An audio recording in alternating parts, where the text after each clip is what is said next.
Bon, alors merci à toutes et à tous d'être venus à la campagne. Et je donne la parole au maire de la campagne qui va nous accueillir. Merci Monsieur le Président. Bonsoir à tous et soyez les bienvenus à la chapelle Saint-Jean. Puis je vais simplement vous souhaiter une bonne réunion. Allez, je repasse la parole à Monsieur le Président. Voilà, vous voyez, on est dans une superbe salle qui était un élevage de veaux industriel il y a une dizaine d'années, m'a rappelé M. Bouteau, et qui a eu la bonne idée de le transformer en salle des fêtes. Alors, il y a combien d'habitants à la chapelle Saint-Jean ? 90. Il y a 90 habitants, et quand on fait les moules, il y a 200 personnes. Donc on multiplie par 3 la population quand on fait les fêtes. La fête Saint-Jean aussi. Bon, si ça s'appelle la chapelle Saint-Jean, c'est normal qu'on fasse le feu. Et tout à l'heure, donc j'ai amené Francine et je lui ai expliqué que j'ai toujours entendu parler de mon père avec un grand respect, presque de la vénération, de l'oncle Lavergne, qui était l'oncle de mon père et qui a été maire ici, ça va faire très longtemps. Donc dans la famille Bousquet, l'oncle Lavergne, c'était un type extraordinaire. Jusqu'en 1905, oui, donc il y en a peu qui s'en souviennent. Et la légende ou la réalité voulait que dans la famille, il soit mort d'une suite d'un coup de bec de coq ou de poule. Et avec les antibiotiques, il n'y avait pas d'antibiotiques, ça s'est infecté, et l'oncle Lavergne est décédé comme ça. Voilà. Donc je suis très heureux de présider une réunion chez mon grand ancien oncle. Et la route porte son nom. Voilà, c'est bien. Ouais, je suis presque chez moi ici alors. Bon, alors, on est juste le quorum, d'après ce qu'on me dit. Il y en a certains des vice-présidents qui ne sont pas là, mais on se débrouillera entre nous à suppléer ceux qui ne sont pas là. Alors, on fait l'appel d'abord, c'est ça ? Pasaillac, Jean-Jacques Dumonté est là, et puis bon, c'est vrai que on pourrait respecter aussi une minute de silence à la fin, puisque notre collègue nous a quittés brutalement. Voilà. Donc on était un certain nombre à ses condoléances. Et on peut avoir, c'était un excellent collègue, bienveillant, qui ne faisait pas beaucoup de bruit, mais qui était toujours présent et toujours prêt à faire ce qu'on lui demandait. Donc Michel Ménard, malheureusement, n'est pas là. Voilà, donc il y a juste le quorum. Maintenant, oui, on va se lever pour respecter une minute de silence.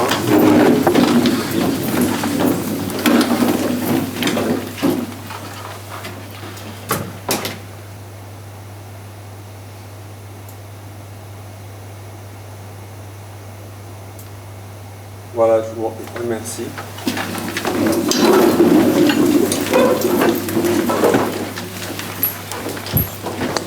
Alors, les finances, fiscalité, Roland Moulinier étant absent, je vais en prendre une partie, et ce qui est technique, ce sera Nicolas qui le fera.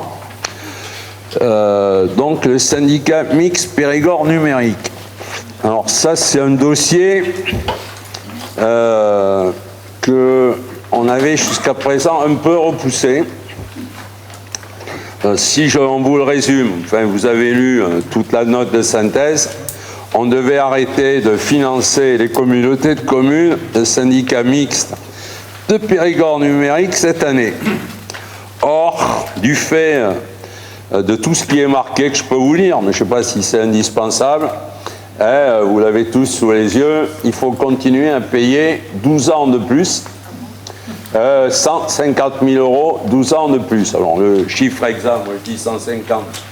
Le chiffre exact, c'est 153 058. Et je dis que ça fait 1,9 million de plus qui est prévu, pour ne pas dire 2 millions. Et le chiffre exact, c'est 1 989 000. Donc c'est pas rien. Alors c'est vrai que j'aurais plutôt envie de dire, on ne le vote pas. Mais vous ferez ce que vous voulez. Par contre, moi, je le voterai parce que d'abord, au niveau du syndicat numérique, avec certains d'autres qui sont présents, donc il y a Jean-Jacques, il y a, je ne sais pas si tu étais, Lionel, le jour où c'est passé en syndicat, je ne crois pas, enfin, moi j'y étais, et devant l'argumentation du président Perrault et de Sotoni, on ne s'est pas opposé. On ne s'est pas opposé, pourquoi ? Parce que y a donc la grande majorité qui a la fibre chez lui, et si on ne met pas d'argent, ben, il y aura un certain nombre qui ne seront pas traités à égalité. Donc est-ce que c'est normal de leur faire payer ce business plan qui n'est pas vraiment équilibré, bon, ce qui a fait reculer certains de voter contre. Voilà, donc, voilà, donc on va le mettre au vote. Et deuxièmement, même si on ne le votait pas, il s'appliquerait quand même, puisque c'est le syndicat mixte Périgord numérique qui vote le budget. Donc, nous, on nous avertit qu'on va payer 1,9 million de plus, quoi. En gros, c'est ça. Mais c'est encore plus inquiétant. Il y a des choses sur le SMD3 qui sont inquiétantes. Mais le syndicat mixte Périgord numérique est quelque peu inquiétant. Donc, l'autre jour, en bureau, je le cherchais, je l'ai finalement trouvé, ou on me l'a trouvé, c'est le rapport de la Chambre régionale des comptes. Alors, je ne vais pas vous lire les 100 pages qu'il y a. Je vais vous lire quelques titres des pages 82 à 92 ou à 94.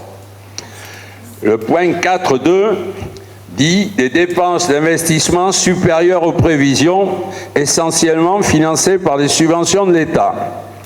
4.2.1, un surcoût de 76 millions d'euros, auquel s'ajoute le coût des raccordements finaux hors dépenses de vie du réseau. 4.2.2, un coût unitaire de la prise 26% plus élevé que les prévisions de 2029. 4.2.3, un plan de financement du déploiement déséquilibré, financé à 20% par l'État. Je lis que les titres. Alors, si vous allez sur le truc de la Chambre, vous lirez ce qu'il y a dedans. Mais tout ça est quand même peu réjouissant, et en plus la conclusion.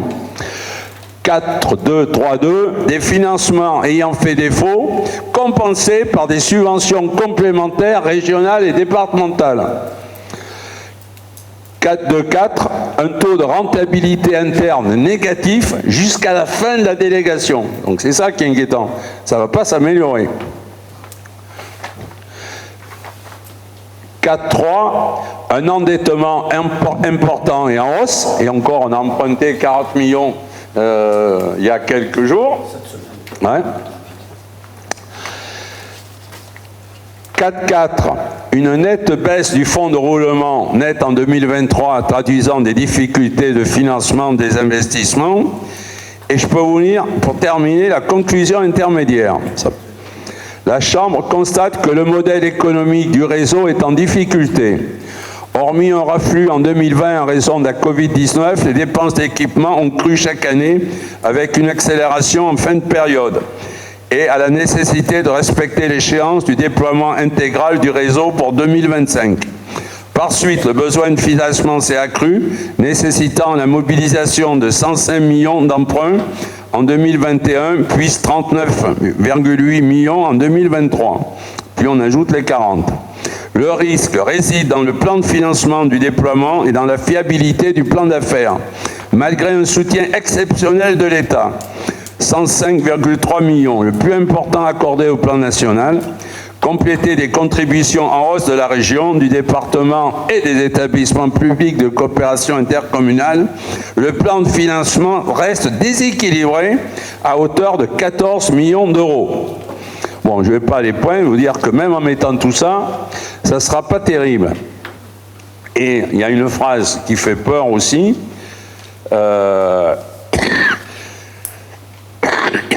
Dans ce contexte, sans ressources supplémentaires identifiées, la Chambre régionale des comptes exprime des doutes sérieux sur la capacité du syndicat à rembourser les emprunts souscrits. Voilà. Donc, voilà, bon, c'est comme ça.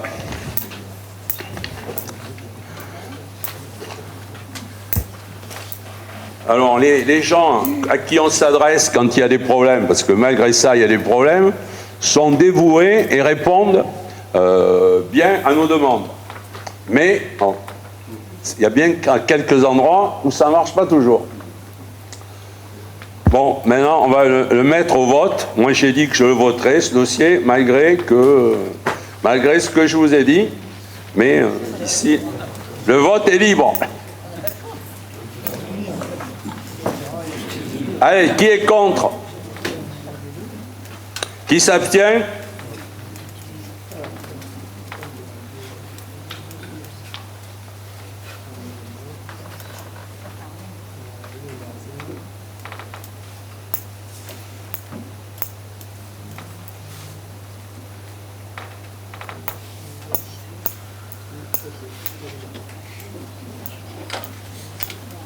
Voilà, donc les autres votent pour. Alors, l'attribution de compensation définitive en 2025, c'était dans le rapport annexe. Hein, vous l'avez lu, il y a des commentaires à faire, il n'y a rien de nouveau. Ça ne change pas, il n'y a rien de nouveau. Je peux dire, Madame le maire du Lardin pourra me contredire quand elle le voudra. Bon, aujourd'hui, la situation des papeteries est quand même assez inquiétante. Même si on fait tout ce qu'on peut, et je vais même vous annoncer qu'on va y mettre un peu d'argent, la communauté de communes, même s'il n'y a pas besoin d'une délibération et d'un vote, la moindre des choses, c'est que je vous tienne au courant. Alors on fait ce qu'on peut. Faire ce qu'on peut, c'est avoir recruté la mairie du Lardin, tu l'as annoncé, je peux le dire? Non. Bon, la mairie du Lardin participera, ou est en train de réfléchir à la participation, on peut dire aussi, de consultants. Deux consultants qui nous font part de leurs connaissances dans ces débats très compliqués et qui est très souvent du poker menteur.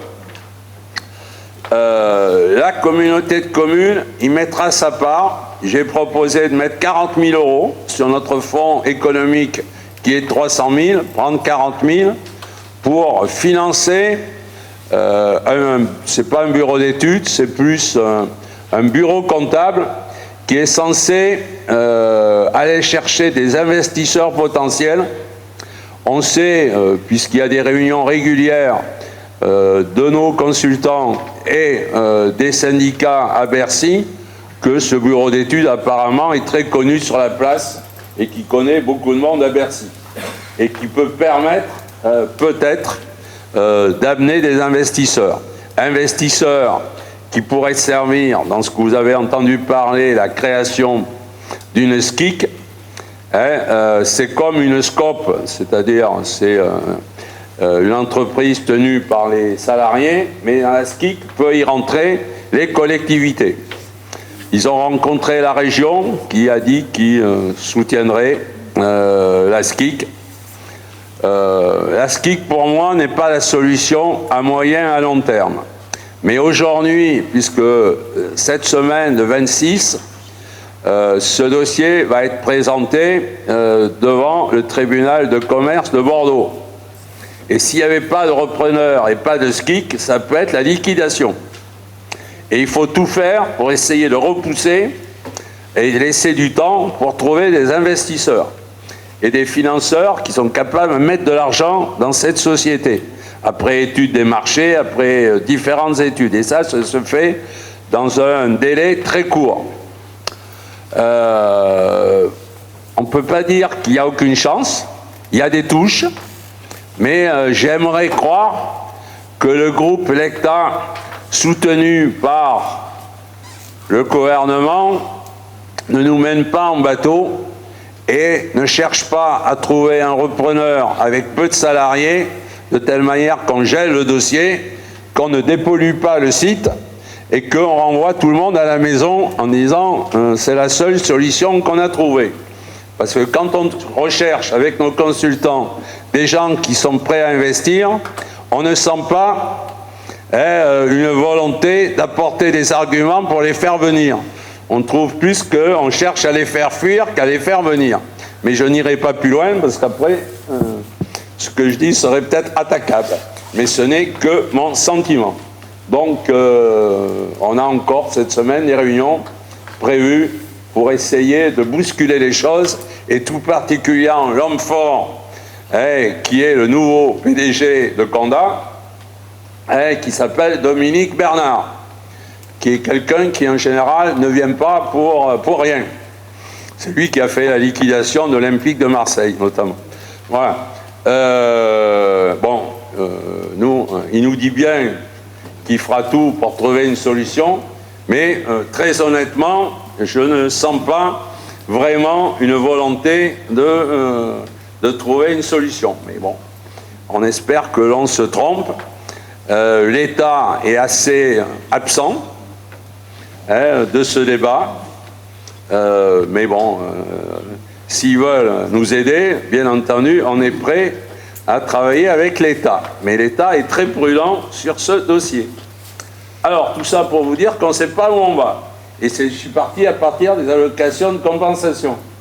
Donc aujourd'hui, il n'y a pas péril à la demeure, puisqu'on va continuer à donner à la mairie du Lardin son allocation de compensation qui est d'1,1 million peut-être dans ces coups-là. C'est ça, ouais.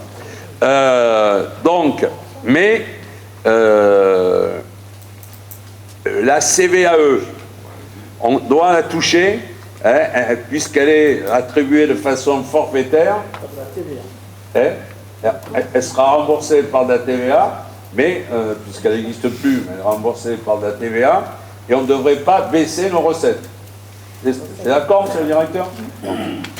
Et par contre, la CFE serait bloquée pendant 5 ans.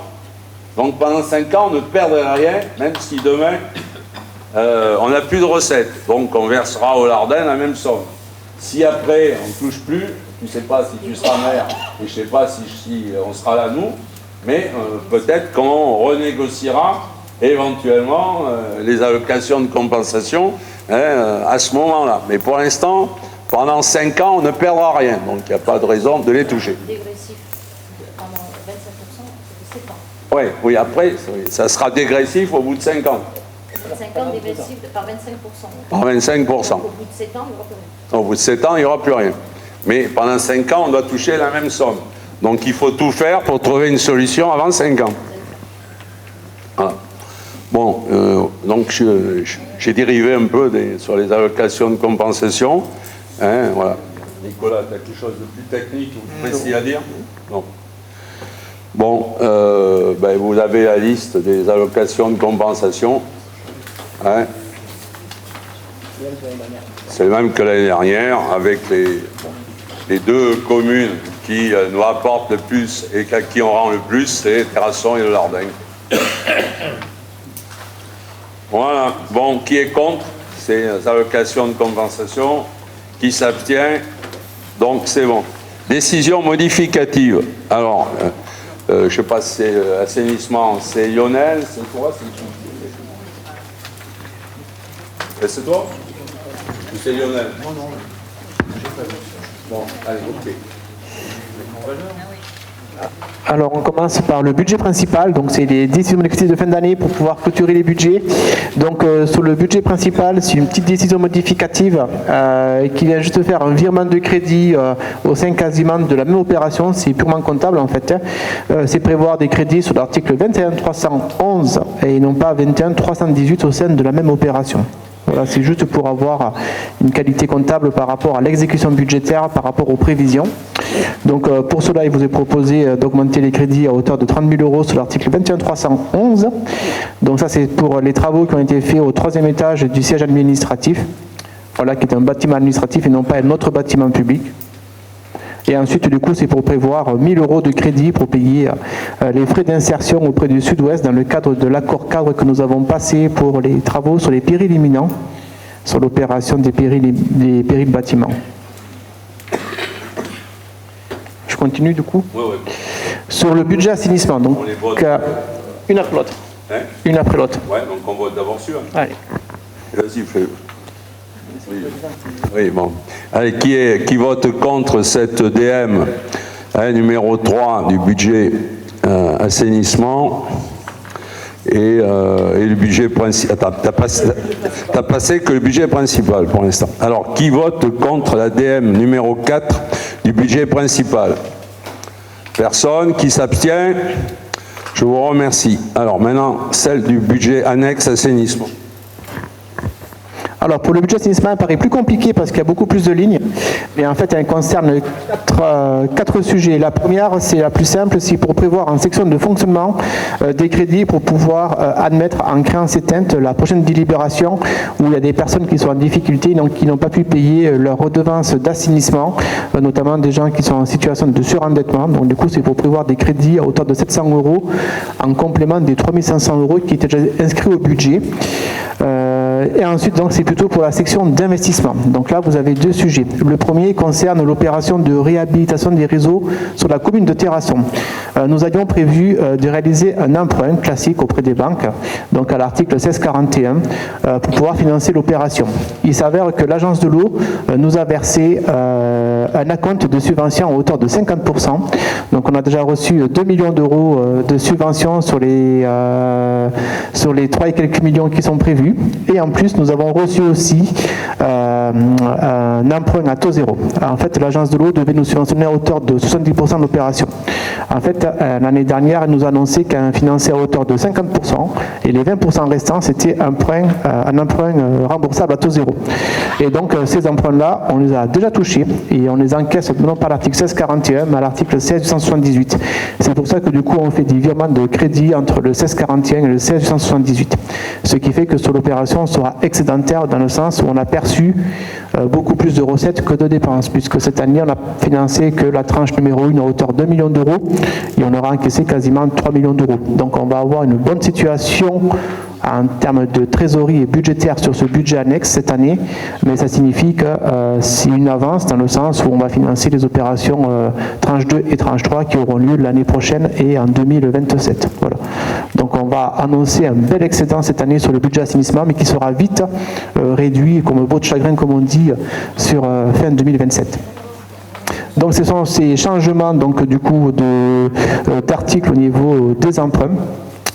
Et enfin, c'est également prévoir des crédits sur quelques opérations qui sont dans le PPI, notamment les études DIAC sur la feuillade et également augmenter les crédits pour l'assainissement du bourg de Chavagnac. Nous avions mis 10 000 € de crédits sur l'opération pour payer des frais d'études, puisque l'année prochaine on va lancer l'assainissement du bourg de Chavagnac, mais l'opération d'études a bien avancé, les travaux devraient avoir lieu l'année prochaine.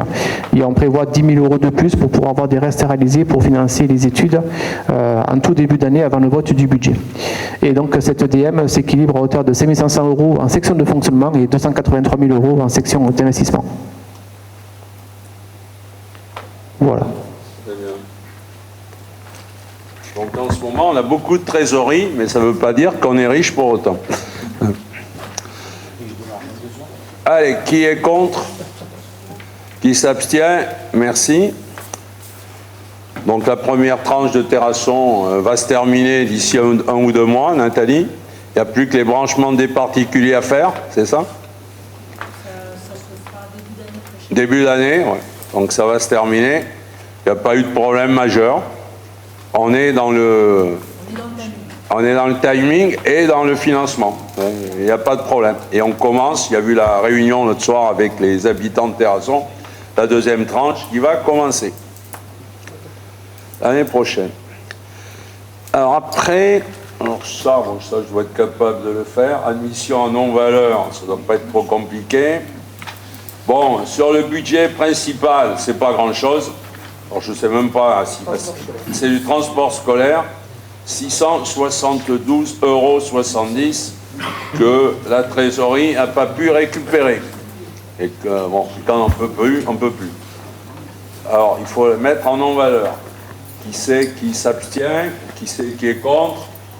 Bon, donc c'est, là aussi, on n'a pas bien le choix en général. Alors, sur l'assainissement, on a la même chose, là c'est plus important. Il y en a pour 3745,35 et c'est vraiment des créances non recouvrables. Il y en avait pour beaucoup plus une fois qu'on avait présenté le dossier l'année dernière et j'avais dit on repousse ce dossier parce qu'on va essayer d'en faire rentrer. Alors ça c'est vraiment la partie qu'on ne pourra jamais faire rentrer. Et sur l'autre partie qu'on a laissée de côté, ça fait pas mal d'argent, là, on va essayer d'en faire rentrer un peu plus. Mais je ne suis pas persuadé, messieurs les maires, que ce soit vraiment le moment que je vous demande de mettre pression sur vos habitants. Donc on va attendre quelques mois pour être plus dur. Voilà. Voilà. Alors, donc, admission en non-valeur pour 3745,35. Qui est contre? Qui s'abstient? C'est fait. Alors après, il y a des créances éteintes, c'est ça? Pour un montant de 665,94. Donc, c'est pareil. Pour insuffisance d'actifs, c'est la même chose. Qui est contre, qui s'abstient, c'est parfait, aussi en non-valeur. L'autre délibération, c'est le groupement de commandes pour équipement de défibrillateurs. Qui c'est qui s'occupe de ça? Personne particulièrement? Ouais, bon, ok, donc explique-le. Ouais, c'est un... Ouais, on avait acheté des défibrillateurs à l'époque, il y a, je sais pas, quelques années. Et aujourd'hui, il y a les électrodes qu'on ne peut pas remplacer, c'est un truc comme ça. Allez, expliquez-le. Vous avez fait un appel d'offres commun en 2018 ou 2019 de mémoire, qui était porté par la commune de Bas-de-Folle, notamment le conjoint de Madame le maire. Et donc, du coup c'était un groupement de commandes un peu en off. Si j'ai bien compris, il n'y avait pas une procédure formalisée et ce qui se passe, c'est que le fournisseur n'arrive plus à fournir les électrodes qui sont plus aux normes. Et donc, il a appelé quelques communes pour vous dire « Ah ben, c'est foutu, il faut tout changer et donc, du coup, je vous propose des nouveaux défibrillateurs. » Donc du coup, on a eu vent de ça par certaines collègues secrétaires de mairie. On vous propose du coup un groupement de commandes de rebelote pour les communes volontaires pour pouvoir faire un appel d'offres. Pour éviter peut-être que ce même fournisseur revienne et vous propose du matériel qui, ça se trouve, ne serait plus opérant d'ici quelques années. Voilà. Et donc depuis qu'il sait qu'on veut faire un appel d'offres, on n'a plus de nouvelles de ce fournisseur. Donc en termes de calendrier, on vous propose pour les communes volontaires d'adhérer au groupement de commandes. La semaine prochaine, on vous enverra la convention. Il faudra que vous délibériez pour pouvoir intégrer le groupement de commandes. Et on a l'espoir de pouvoir lancer l'appel d'offres en tout début d'année 2026. Donc on est sur une estimation à 4 000 €, tout compris, installation comprise. Donc au vu des communes volontaires, on sera quasiment sur 5 000 € en marché de fourniture. Donc on pourra faire un appel d'offres en procédure adaptée. Et si tout va bien, qu'il nous des offres pour fin janvier, pour aller assez vite. Et après, chaque commune, du coup, aura son acte d'engagement. Et après, c'est la commune qui aura plus qu'à signer l'acte d'engagement auprès du fournisseur qui serait retenu. Et pour les communes volontaires, il faut également que vous désigniez un membre de votre conseil municipal pour siéger à la commission d'appel d'offres qui attribuera le marché fin janvier. Mais on ne peut pas les faire payer à Eric Grandchamp, c'est... Voilà, ils sont contents. Mais si les défibrillateurs ne sont pas tous à changer les électrodes, il y en a peut-être qui marchent aujourd'hui. Alors, Ceux-là, ça marche encore. Ouais, ceux-là, il faut peut-être pas la peine. C'est les achats de Cardiop en 2018. c'est ça. La société Cardiop qui vous avez vendu à Richemont, et aujourd'hui ils sont plus capables de fournir. Ouais, c'est ça. Mais 4 000 € défibrillateur, c'est quand même très très haut de prix. Hein. Oui, mais alors, pourquoi j'annonce 4 000 €? Parce que du coup, si on fait beaucoup plus bas, on sera sur grosso modo 70 000 € hors taxe, et on a le seuil à 90 000 € hors taxe pour la publicité. Je préfère du coup estimer un peu plus haut pour aller plus fort dans la publicité, parce qu'imaginons qu'on ait une mauvaise surprise au niveau des prix ou que des communes se rajoutent, et ça peut faire capoter la procédure, et donc du coup on sera sur ce qu'on appelle une offre inacceptable, on devra relancer la procédure. Donc je préfère partir sur une estimation haute pour justifier que je fasse une publicité supérieure à 90 000 € hors taxe. C'est pour ça. Et on est conscient que ça sera sur de 2005, j'espère.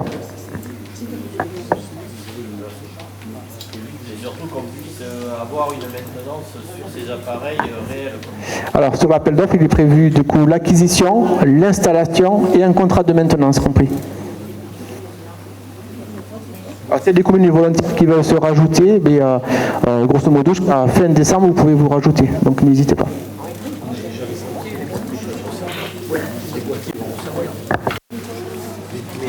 On n'est pas obligé de les changer s'il y en a qui marchent. Pour l'instant, il n'y a que des communes qui ont nécessité de les changer qui se sont manifestées. C'est ça, ceux qui sont bons, ils attendent. Des communes aussi qui ont acheté en direct aussi déjà.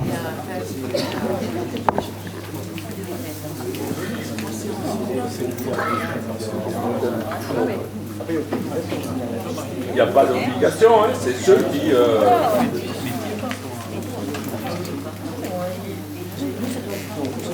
Il y en a combien qui avaient besoin d'électrodes qu'on ne peut pas leur donner? Il y a toi?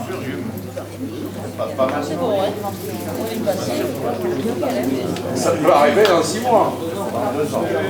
Dans 2 ans. Ouais. Mais il faut prévoir. D'accord. Bon, allez, vous gérez ce dossier. 2 ans. Les tiennes vont durer 2 ans. Ouais, d'accord. Pourquoi lui il en a et les autres n'en ont pas? Hein? Il renouvelle. Ça dépend des voitures.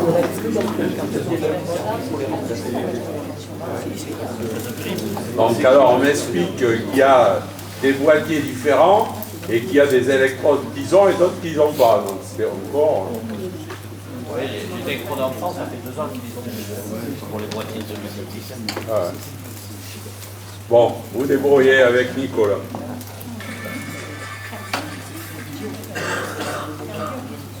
Alors, donc on lance ce groupement de commandes. OK. Qui est contre? Qui s'abstient? C'est bon et on verra. Alors, après travaux, c'est bon aussi ça? Ouais. Alors, les périls.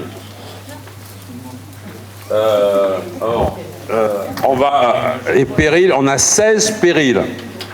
Alors c'est vrai qu'il y en a un peu plus dans le vieux terrasson qu'ailleurs, mais même dans les plus petites communes, il y en a. Alors des fois on arrive à mettre la pression sur le propriétaire qui est solvable, et c'est pas nous qui allons les chercher, les arrêter, quand il y a du péril. C'est soit la commune qui nous le signale, soit c'est quelqu'un qui a porté le PET pour un logement insalubre et la préfecture nous le renvoie. Nous, on ne va pas les chercher. Hein. Mais une fois qu'on le sait, que c'est signalé par la collectivité, par le voisin, par la préfecture, enfin Romain est là, qui connaît mieux que moi ces dossiers dans lesquels il se débat tous les jours, tu pourras préciser. Mais une fois qu'on le sait, c'est ma responsabilité de faire qu'il n'y ait plus de danger sur la voie publique. Et à tel point, des dossiers qui traînent depuis 10 ans, 20 ans, qui a présenté des risques, mais qu'on a eu la chance que rien ne tombe sur la tête de personne, le jour où on me l'a déclaré et que moi je l'ai signalé au tribunal administratif, là, ils envoient un expert judiciaire sous les 48 heures. C'est-à-dire on ne les envoie plus le vendredi, parce qu'on sait que le dimanche, soit Arel, soit Romain, Salducci, il faudra qu'ils aillent avec l'expert judiciaire voir le truc qui traîne depuis 20 ans, mais le dimanche, il faudra y aller en urgence.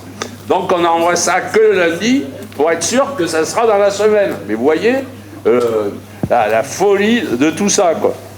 Donc c'est compliqué administrativement, compliqué juridiquement, et puis il y a des gens qui veulent rien entendre. Alors, des fois on le règle à l'amiable où les gens font des travaux, il y en a quelques-uns qui sont arrivés comme ça, de l'autre avec une pression amicale ou moins amicale, ça a avancé, et d'autres qui ne sont pas solvables. Et il y a le grand dossier sur Terrasson, dont la démolition de la maison, c'est Urian, c'est la rue comment ça ? Rue Margontier, qui nous occupe beaucoup, parce qu'il y en a pour, a priori, à but de nez, parce qu'on n'a pas de devis, pour des sommes importantes pour déconstruire cette maison. Donc on a fait une réunion avec quelques vice-présidents, le sous-préfet en visio. Non, il n'était pas là, le sous-préfet. C'était le responsable de la préfecture, M. Lorto-Larry. Et on doit se réunir encore une fois cette semaine, le 27, avec l'architecte expert qui va essayer de nous trouver une solution la moins onéreuse possible. Parce que où on s'avançait, on était entre 1 million et 1,5 million pour démolir une maison. Alors je ne sais pas si vous vous rendez compte, entre l'expert judiciaire qui secourt, les bureaux d'études, l'ABF qui a son avis, et je crois qu'ils ont bien compris, et c'était le but de cette réunion, l'État, qu'on ne peut pas nous demander de dépenser 1,5 million pour démolir une maison. Et surtout que tous ceux qui nous obligent à le faire ne nous mettent pas un centime pour nous aider. Donc voilà, alors ça c'est les cas généraux qu'on fait avancer comme on peut. Rien que cette semaine sur Terrasson, il y a une grange qui s'est effondrée sur la route de Bouillac. C'était hier soir. Ouais. Heureusement que j'avais fait les courriers en lui disant que son responsabilité était engagée. Là, c'est bien tombé, c'est tombé sur un peu la voirie, mais il n'y a rien eu de blessé. Mais ça aurait tué quelqu'un, j'aurais été inspiré de faire la lettre quelques jours avant ce que j'avais fait. Mais là, on n'avait pas eu besoin parce qu'il n'y a pas eu de blessés. Mais tout ça pour vous dire que c'est... Et puis on a des gens que des fois j'arrive à comprendre, qui ne demandent rien, mais parce que le locataire a fait un signalement, eh bien on leur met toute une liste de travaux, et les gens peuvent disjoncter. Et des fois, je suis le premier à dire, et je prends sur moi le risque de dire on ne peut pas aller mettre plus de pression, sinon le mec va soit se mettre une balle dans la tête, soit nous en mettre une à Romain quand il va se présenter. Voilà. Donc c'est à la fois des négociations entre les lois, les réglementations. Donc ce n'est pas des dossiers simples. Alors, il arrive, et en plus on ne trouve pas les entreprises pour faire le boulot. Entreprise qui nous a dépanné, il ne faut pas dire le contraire, et qui a vu de nez dit ça va coûter tant, mais il n'a pas encore écrit, c'est le seul qui a voulu travailler pour nous sur tous ces immeubles de Terrasson, notamment, parce que c'est là qu'il y a des problèmes en ce moment. Les autres, dans les villages, on n'a pas les mêmes problèmes pour l'instant. Il faut qu'on trouve des entreprises susceptibles de travailler. Et là, on a lancé donc pour un accord cadre. Ça, c'est pour les urgences. Si une collectivité nous dit attention, la maison, toutes les ardoises ou toutes les tuiles vont tomber sur la tête, il faut qu'on réagisse tout de suite. Parce que si ça arrive, on sera responsable. Donc, on a lancé cet accord cadre pour avoir des entreprises qui puissent intervenir en urgence. Alors, on en a parlé en bureau et en commission. Travaux d'urgence, tout corps d'État. On a une entreprise qui a été désignée, c'est Verret du Lardin, qui correspond à ce qu'on a demandé et à des prix raisonnables par rapport à ce que vous avez fait comparer avec les bureaux d'études. Donc ce lot numéro 1, il faut le prendre. Il y avait 2 plis, ça, pour celui-là. 2 plis, et celui qui est retenu, c'est Verret du Lardin, c'est raisonnable. Bon. Le lot numéro 2, Et le 3, en commission, on avait dit qu'il était peut-être urgent d'attendre et de réfléchir. Sur le lot 2, charpente couverture, c'est quand même des choses dangereuses. Parce que si la ardoise tombe ou la cheminée, alors ça, il faut y réfléchir. Est-ce qu'il faut le prendre tout de suite ou pas? Je ne sais pas. Parce qu'on n'a qu'une entreprise et qui a des prix très élevés. Ouais. Donc on relancera l'appel d'offres sur le lot numéro 2, c'est ce qui a été dit en commission. Et le lot 3, il y a eu un débat entre nous en disant c'est peut-être pas indispensable l'électricité parce qu'il suffit de couper le compteur et ça prendra pas feu. Et on m'a dit oh, c'est plus compliqué que ça, c'est depuis qu'on en a parlé, parce que arriver jusqu'au compteur, il y a encore de l'électricité dans la maison des fois, même si tu coupes au compteur. Et il suffirait que ça crame avant le compteur. Donc, comme elle dit... Enedis des branches. Ouais. Enedis des branches. Je vais intervenir Enedis sur les branches. Enedis des branches, l'alimentation du compteur. Bon, en tout cas, C2 et C3, on a dit qu'on les repoussait. Hein? Mais à condition que Enedis soit susceptible de venir dès qu'on le sait. Oui, Ouais. Bon. je pense que oui. Ouais. Bon, donc, je vous demande de voter pour le lot 1 de cet accord cadre, et le 2 et le 3, on le repousse et on rediscutera en commission qu'est-ce qu'il faut faire ou pas faire. Bon, c'est à peu près ça que je dis. Ouais. Donc, qui est contre? Qui s'abstient? Ou qui a des observations à faire? Bon, mais sinon, on fera comme on pourra. Alors, après mars 2026, il y aura des renouvellements. On ne sait pas qui c'est qui sera là. Mais le prochain conseil communautaire aura à réfléchir avec l'ensemble des communes si on garde cette compétence ou pas.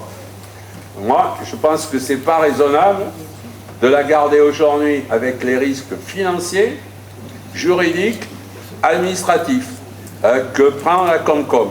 On pourrait le rendre commune, mais on pourrait aussi aider les communes.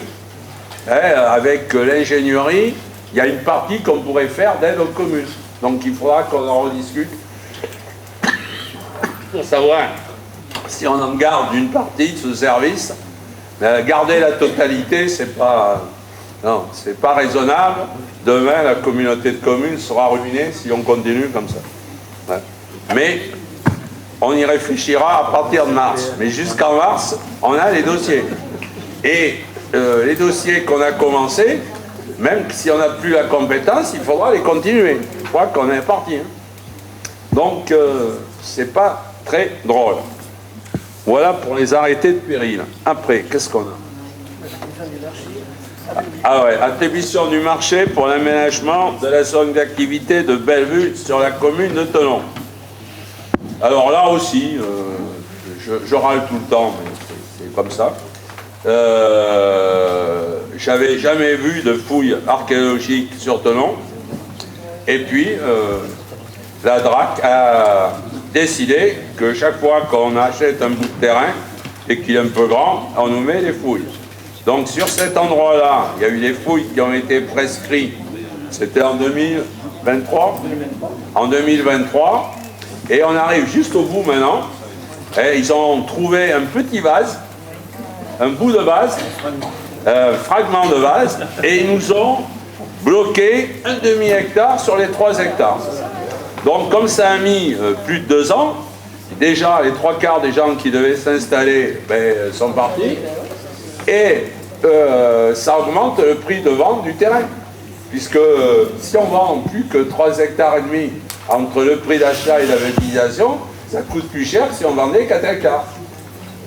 Voilà. Alors pour l'instant, il y a un dossier en cours où on a rendez-vous cette semaine et il y a une activité qui devrait s'installer aujourd'hui sur cette zone, mais on nous a gelé un demi-hectare. Ça, c'est pour Thonon. Et il faut la viabiliser. Et donc, il y a eu plusieurs entreprises. Il y a Colas, Eurovia, la gare de la Ronce. Et c'est la gare de la Ronce avec une variante qui est le mieux disant. Largement. Voilà. c'est traitement de la couche de fondation à la chaux au lieu d'empierrement. Et on nous dit que c'est aussi costaud, il n'y a pas de problème, et que ça coûtera moins cher. Voilà pour la zone de Bellevue, où les travaux de viabilisation devraient commencer rapidement pour que la seule entreprise qui reste sur les 4-5 qui étaient intéressées, elle finalise son installation. Les fouilles archéologiques sont à la charge de la communauté de communes. Ça dépend. Et Nicolas redira de façon plus précise ce que je vais dire, un peu vague. Lorsqu'on ne demande rien, ce qui est le cas, c'est l'État qui paye. Mais il paye parce qu'il y a une taxe dessus qui est des recettes pour eux. Tous vos actes d'urbanisme, il y a la taxe archéologique, taxe archéologique. Ouais, il y a une taxe chaque fois qu'il y a un document d'urbanisme. Donc ils ont un fonds et c'est eux qui payent. Si par contre, ce que nous dit l'État, maintenant, vu qu'il y aura des fouilles partout, il faut que vous prévoyiez à l'avance de faire les fouilles avant d'amener les entreprises. Mais là, par contre, c'est nous qui payons, en plus. Et tu as vite dépensé 50 000 euros, là. Voilà.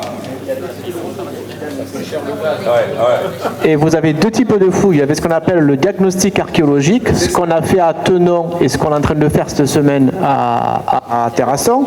En gros, c'est des grosses tranchées et puis vous voyez c'est quelque chose dedans, s'il n'y a rien, il rebouche. Si par contre il découvre quelque chose, vous avez deux options. Soit du coup vous financez des fouilles archéologiques, du coup c'est plus un diagnostic. Donc là, à l'échelle du petit pinceau, ce sont une équipe qui vient tout regarder avec le petit pinceau. Donc là vous partez pour des mois et des mois, donc ça coûte très cher.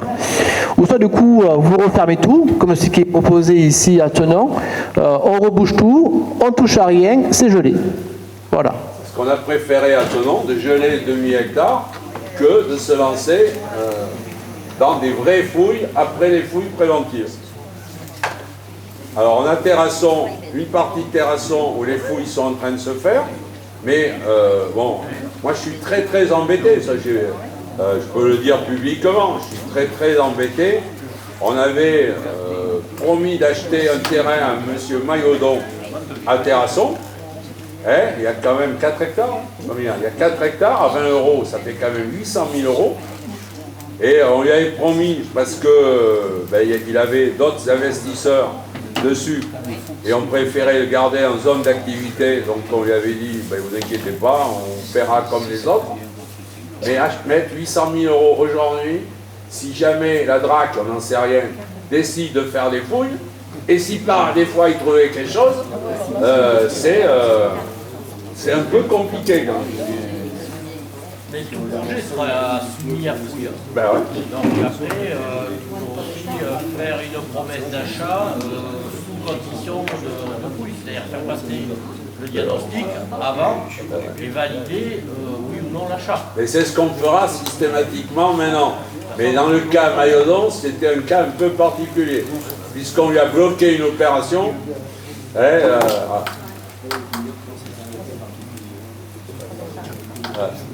Bon, on va voir comment on va faire.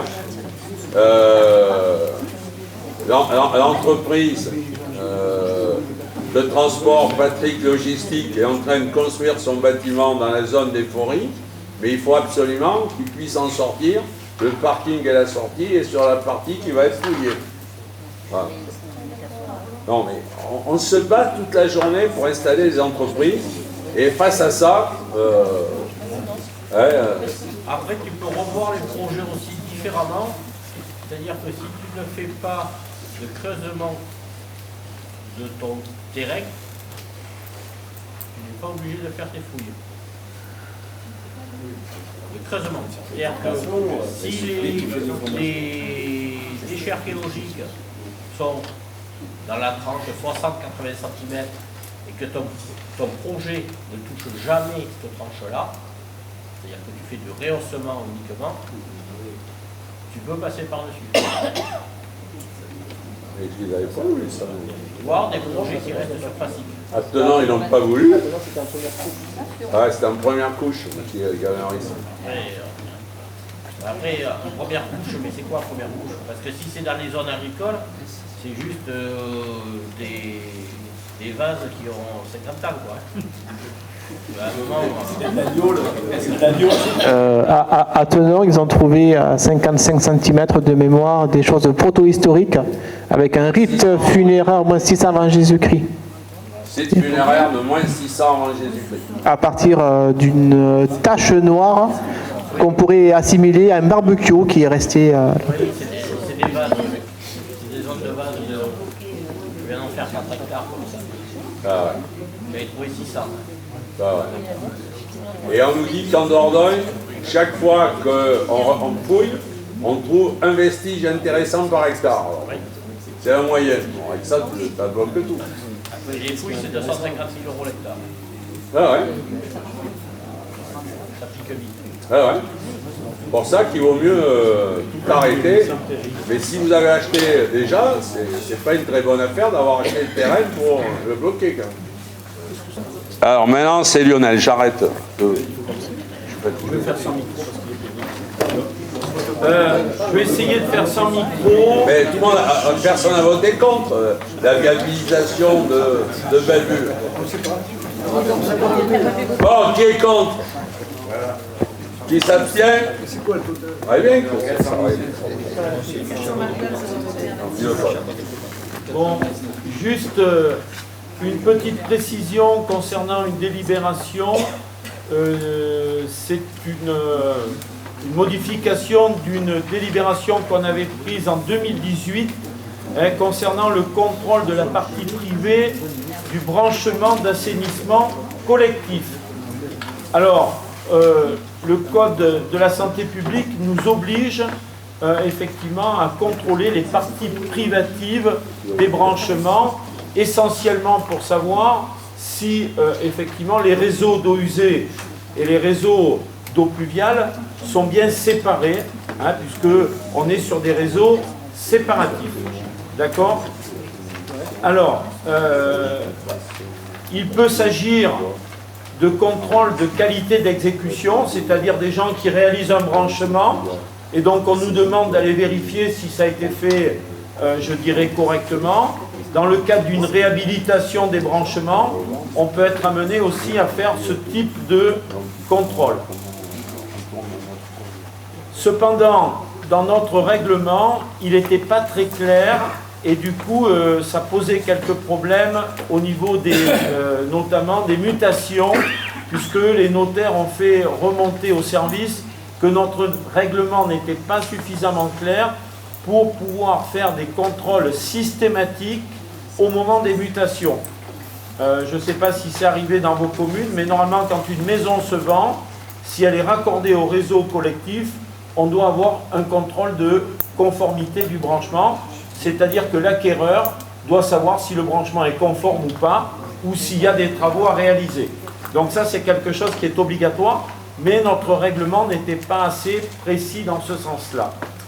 Donc, nous vous proposons donc de préciser l'obligation de contrôler, je dirais, les branchements dès qu'il y a une mutation d'un bâtiment.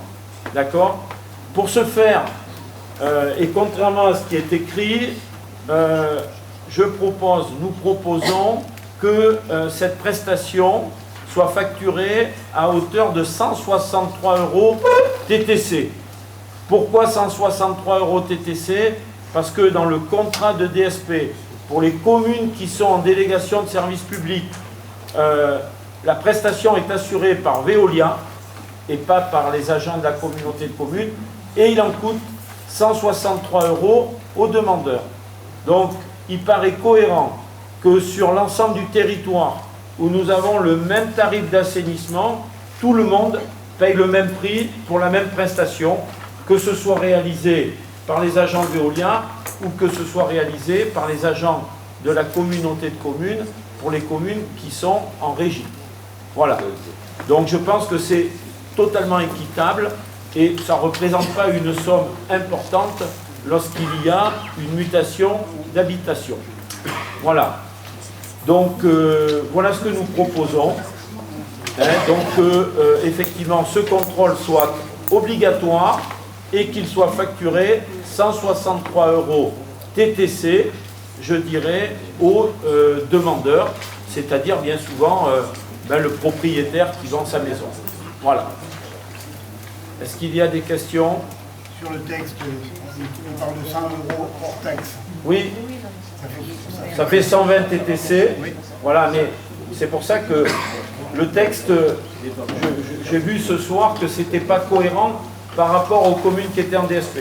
Donc je pense qu'il est équitable que tout le monde paye la même chose sur le territoire.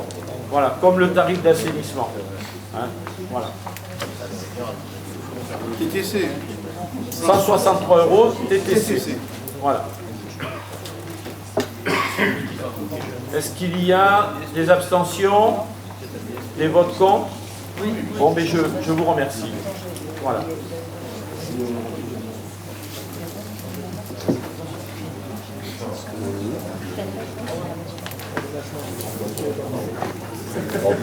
Alors, la prochaine délib, donc Daniel n'est pas là, mais il nous a demandé de le retirer, car il y a encore une négociation à avoir entre la Feuillade et l'Arche, car ils ont découvert une zone humide.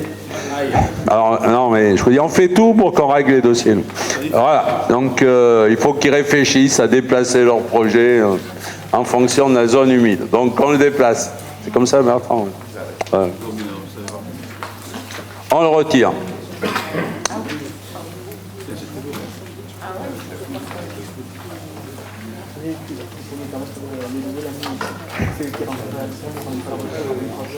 Ouais. Ouais, un Rousset, ça. Développement. Bon, là, on a fait un peu de communication et on en a besoin sur notre service mobilité. Romain,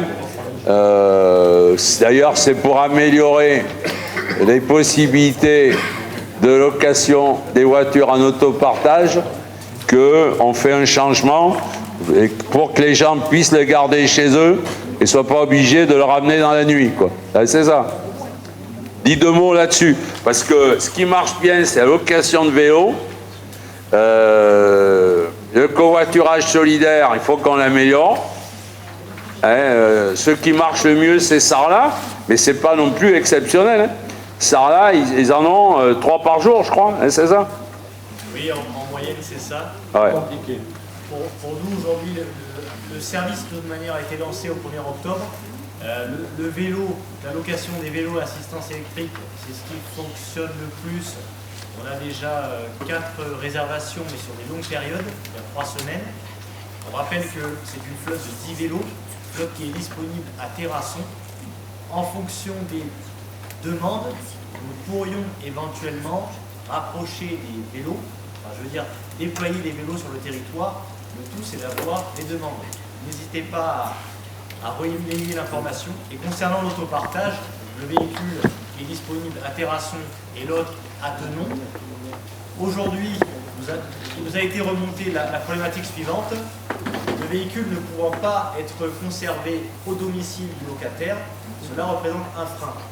Ce qui vous est proposé aujourd'hui, c'est d'apporter une modification aux conditions générales d'utilisation pour que, imaginons, un utilisateur puisse réserver un véhicule du lundi matin au vendredi soir en le conservant à son domicile. Donc c'est pour gagner en flexibilité.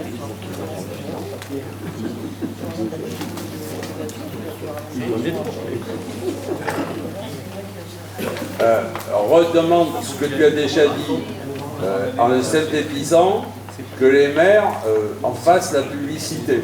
Oui, alors c'est important que vous puissiez Sinon, on arrêtera ces services. faire le relais de ces informations. C'est pour cela que ce soir, nous avons distribué les dépliants que nous avons reçus aujourd'hui.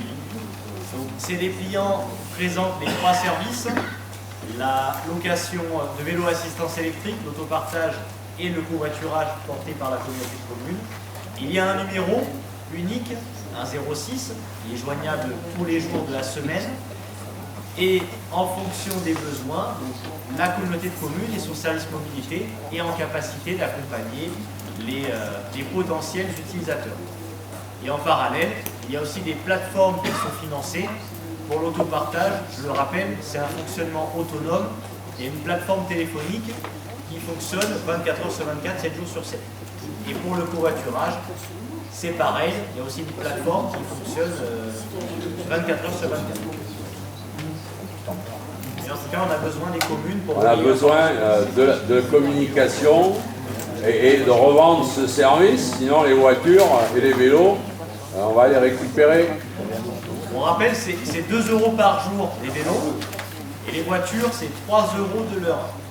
Sachant que pour le week-end, il y a un forfait spécifique, et la personne en payant 50 €, elle peut conserver le véhicule du vendredi 18 h au dimanche 23 h. Alors c'est vrai que ça marche plus en ville qu'à la campagne. En ville, il y a beaucoup qui n'ont pas de voiture et qui préfèrent en louer une le week-end. Il faut faire le plein. Ah ben normalement, Oui, ce sont des véhicules thermiques, ce sont des Clio. Oui, il faut rendre le véhicule avec le plein. Parce que s'ils payent 50 € et qu'on leur met 60 € de trucs, ce serait pas rentable. Bon, alors c'est des choses qu'on a lancées, mais qu'il faut qu'on voit que ça fonctionne. Alors après, on a les trucs RH, ouais, c'est ça. Jean-Jacques, la mutuelle obligatoire à payer.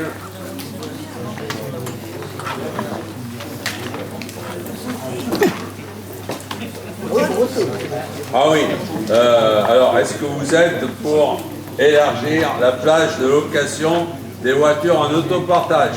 Qui est contre? Qui s'abstient? C'est voté.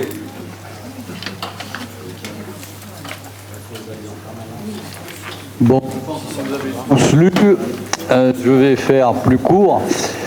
Donc, proposition du maintien de la labellisation au titre des contrats individuels. La participation proposée à hauteur de 20 € par mois et par agent éligible. Puisque vous le savez tous, à compter du 1er janvier 2026, on a l'obligation de participer financièrement.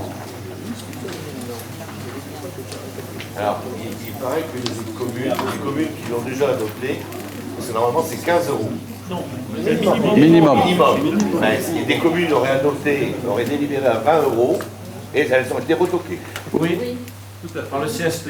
Oui, c'est ça, un petit mot vert. C'est mon cas, je reviens à 20.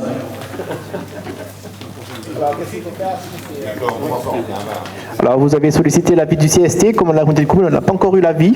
Ce qui va se passer, c'est que du coup, on va avoir un avis défavorable du CST, on devra représenter au CST, et au bout du deuxième passage, vous pouvez passer outre. C'est qu'un avis. Mais il faut deuxième avis, il faut passer un deuxième avis. Donc on passe la délib ce soir, on va être retoqué, et on le repassera au prochain conseil du 16 décembre. Mais les communes, c'est le CST du centre de gestion. Oui, c'est ça. C'est la même chose. Ouais, c'est le centre de gestion. Au niveau des Attendez. sièges, on a notre propre CST. Ouais.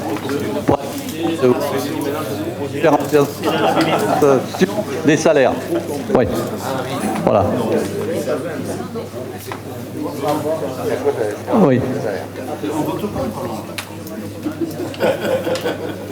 Non, parce qu'il faut le représenter. C'est du gag, ça. Au lieu de 15, on passe à 20. Mais Oui. En double quand même. On était à 10 €. Maintenant, le minimum est 15, mais on passe à 20. Si l'agent travaille sur 2 communes, elle peut pas changer de 60. Non.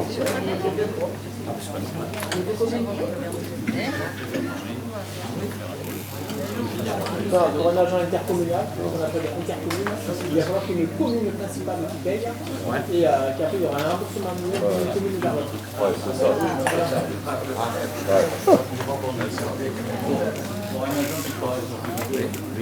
Chacun paye sa part, on ne paye pas deux fois. Et qui est-ce qui décide de la commune principale? C'est le nombre d'heures, la propre commune.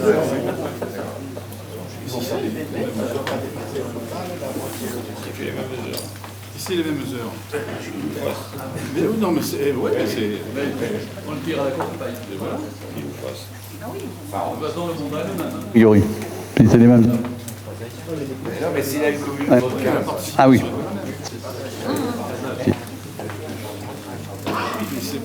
Ça pose problème, hein, parce que. Et est-ce que quelqu'un qui est sur 3 communes. Ah, mais ça existe. Et ça existe. Eh ben, il va toucher 3 fois. Il va faire du bénéfice. Et il va faire du bénéfice.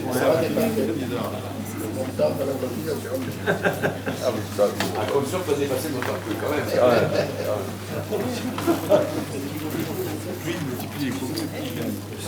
Bon, c'est bon. Fais-le voter. Qui est contre?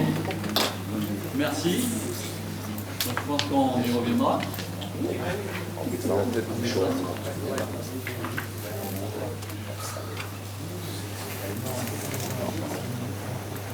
Alors, peut-être, ouais, j'aurais peut-être mettre une question. Trouvez le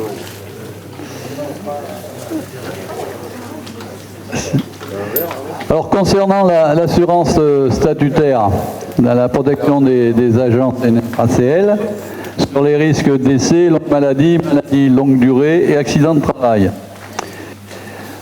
Donc ça, le maintien de salaire couvrant le risque d'incapacité temporaire par le versement d'indemnités journalières non imposables jusqu'à l'âge de départ à la retraite à 67 ans. Invalidité couvrant le risque d'incapacité permanente, le versement d'une rente jusqu'à l'âge légal, 64 ans de départ à la retraite. Décès, le versement d'un capital décès consécutif à un accident ou la maladie de l'agent assuré aux bénéficiaires de celui-ci ou en dernier cas de perte totale et irréversible d'autonomie.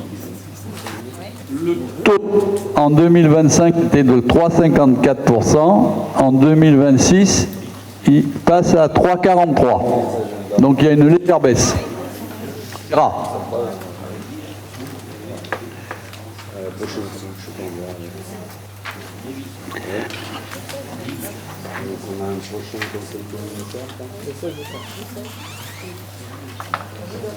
Une feuille.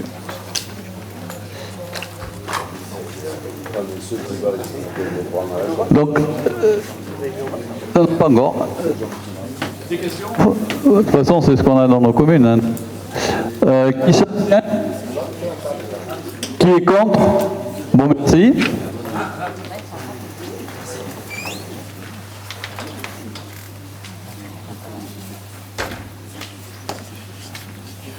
Donc maintenant, on va passer au tableau des effectifs.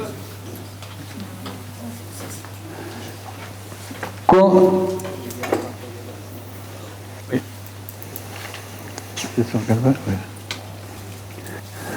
Donc afin de fidéliser les équipes et de garantir la stabilité du guichet unique de l'habitat, il est proposé la reconduction des postes sous la forme de nouveaux contrats de projet.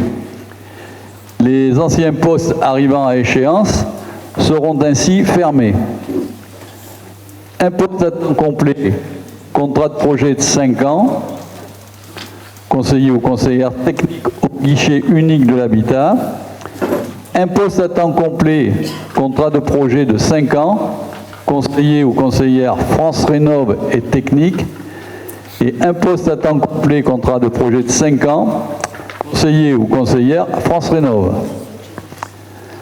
Alors, la création dans le cadre de la pérennisation du pôle développement. Alors, pour assurer le fonctionnement du pôle et assurer la coordination du guichet unique, il est proposé un poste à temps complet, adjoint administratif territorial, pour les fonctions de conseiller ou conseillère, coordinateur ou coordinatrice technique, guichet unique de l'habitat France Rénov. Un poste à temps complet, adjoint administratif territorial, pour les fonctions de conseiller ou conseillère France Rénov et assistante ou assistant administratif du pôle développement. Ces créations de postes feront l'objet des formalités de publicité et de déclaration de vacances d'emploi requises, soit ce qu'on appelle le DVE.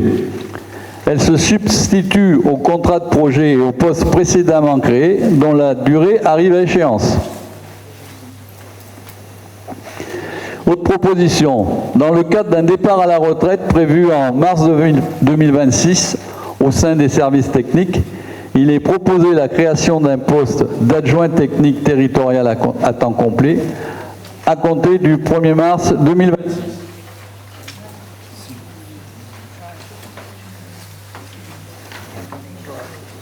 C'est tout.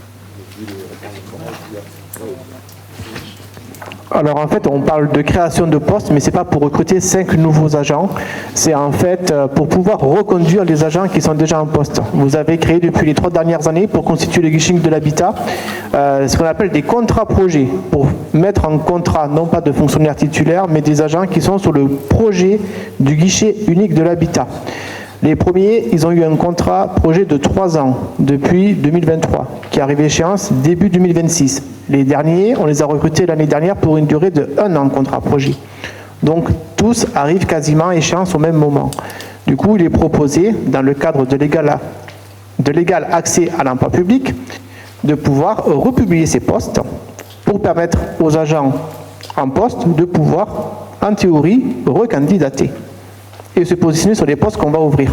Donc en fait, on parle de création de postes, dans le sens où les postes étaient pour une durée de 3 ans et 1 an, ils arrivent à échéance, il faut les recréer. Mais ce n'est pas 5 nouveaux postes, ils viennent en substitution des postes déjà existants qui s'éteignent en fin d'année. Voilà ce qui se passe. Donc on va publier les postes la semaine prochaine, on va avoir beaucoup de candidats, mais en fait, on va positionner les collègues qui sont déjà en poste, qui sont déjà très compétents. Voilà. Donc le tableau d'effectifs ne change pas, si vous voulez. On ne crée pas 5 postes. On les crée administrativement, mais les autres s'éteignent. Voilà. On sera toujours 29 à l'Interco. Alors quelle est la particularité d'un contrat projet? Un contrat projet, c'est des nouveaux dispositifs qui sont en place depuis, je dirais, 2019-2020 par là. C'est pour caler la durée d'un contrat d'un agent sur un projet porté par la collectivité. Si le projet s'arrête, ça met fin au contrat. C'est un peu le même type de contrat que peuvent avoir des collaborateurs de cabinet dans les collectivités. Lorsque le mandat de l'élu s'arrête, le contrat du collaborateur de cabinet s'arrête le jour de la fin du mandat. C'est un peu le même style que les collaborateurs parlementaires. Quand le député arrête, son contrat s'arrête. Voilà. Donc ce ne sont pas des postes pérennes. On ne sait jamais, avec les difficultés de l'État, si jamais l'ANA arrêtait, Ben oui. on ne sait jamais. Donc il vaut mieux être prudent. Et après, il y a 2 personnes qu'on va chercher à mettre comme agent territorial, c'est ça. Un des techniciens du guichet unique, qui, si on ne le faisait pas, risquait de partir, et c'est lui qui tient quand même une grande partie du côté technique, et la secrétaire qui aussi a un rôle important. Pour l'instant, ils vont être stagiairisés. Voilà. Donc il y en a 2 qu'on va titulariser à terme. Et les autres, on les laisse en contrat de projet au cas où il y aurait un problème. Voilà. Qui est contre? Qui s'abstient? Je vous remercie. Ça, je dois simplement vous informer que j'ai fait 54 chèques. Ce ne sont pas des chèques.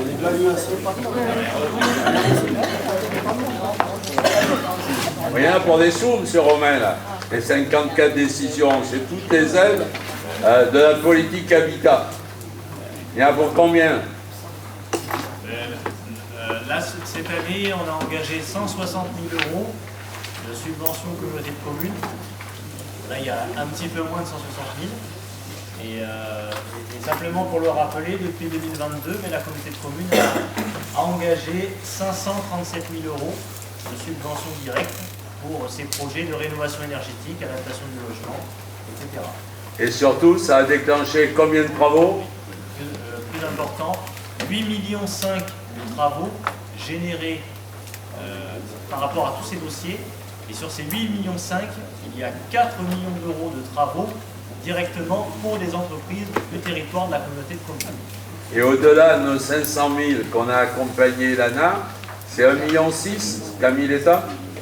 Alors oui, ça c'est sur l'année 2025, il y a 1,9 million, un petit peu plus, 1,9 million de subventions qui ont été sollicitées, là en quelques mois.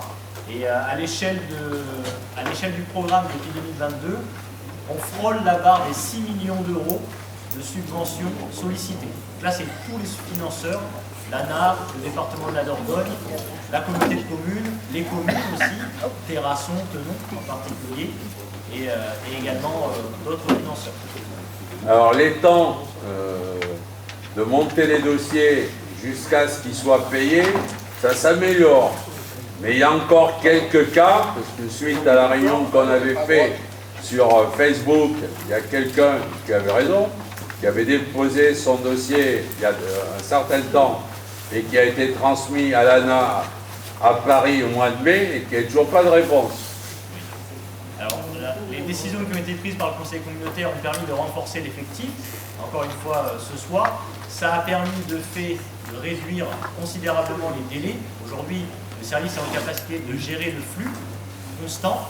Cependant, il y a certains dossiers qui sont directement envoyés à l'ANA centrale à Paris, surtout les ménages aux revenus supérieurs. Ce sont les fameux dossiers problématiques. On en a 2 actuellement. Donc, ce sont des demandes d'aide qui ont été déposées mai-juin 2025.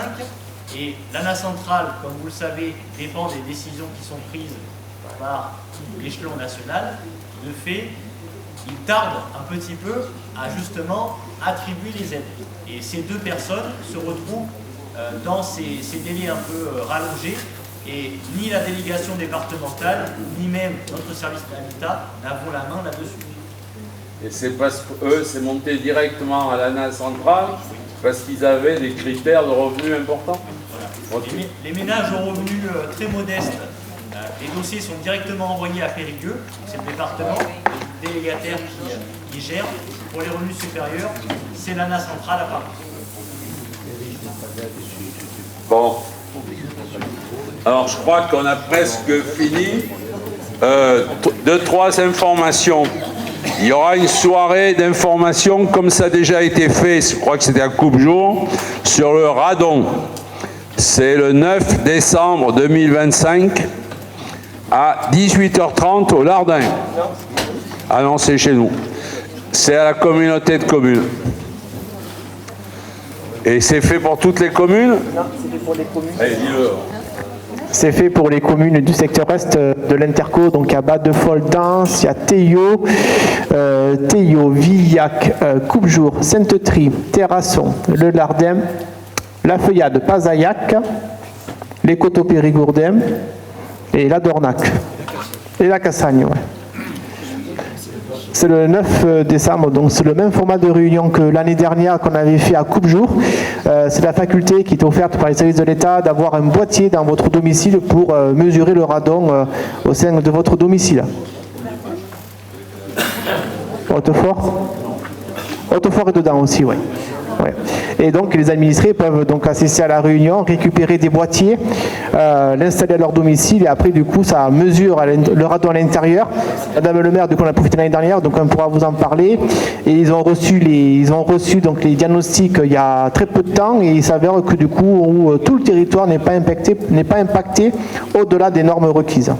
Et ils veulent du coup confirmer ces données avec d'autres tests sur des communes, sur les administrés des communes. C'est à 18h30 à la salle 1 chez nous, à l'Interco.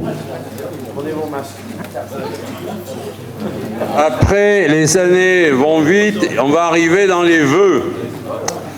Donc, les vœux de la communauté de communes auront lieu le 15 janvier. Ah, tu vois. C'est un jeudi, hein? Jeudi 15 janvier à la salle des fêtes de Terrasson. Le 15 janvier, les vœux de la communauté de communes à la salle des fêtes de Terrasson. On va partir de 18h30. 19h cette année? Comme chaque année, alors 19h.